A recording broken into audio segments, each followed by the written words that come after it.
Hello, সবাই কেমন আছেন? আজকে আপনাদের সাথে আমি একটা নতুন জিনিস রিভিল করব, সেটা হচ্ছে রেড রাইস। মানে লাল চাল টার্কিতে পাওয়া যায় না অ্যাজ ইউজুয়ালি, এটা আমি খুব কষ্ট করে পেয়েছি। এটা ওরা খায় কি চাল আমি জানি না, খুব ছোট ছোট দানার মতো, আমি জীবনেও এটা খাইনি। এই ভাতের সাথে আমি ট্রাই করব হচ্ছে স্যালমন ফিশ, সাথে হচ্ছে রেড মূলা এবং বেগুন পাশে দিয়ে, এবং হচ্ছে মসুর ডাল, মূলা দিয়ে হচ্ছে আমি মাখা মাখা রান্না করব।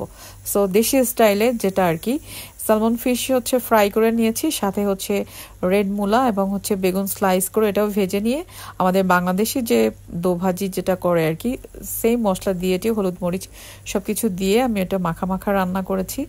আর যেটা হচ্ছে আমাদের মুসুরি ডালটা, আমি মূলাটা কুচি কুচি করে স্লাইস করে কুচি কুচি টুকরা করে নিয়ে পেঁয়াজ রসুন দিয়ে ওটার সাথে হচ্ছে ভাজা ভাজা করে ডালটা দিয়ে, এরপরে হচ্ছে হলুদের গুঁড়া মরিচের গুঁড়া পানি দিয়ে ঢেকে দিয়েছি। এর সাথে একটু ধনেপাতা দিলে আরও টেস্টি হতো, কিন্তু আমার কাছে আনফর্চুনেটলি ধনেপাতা ছিল না।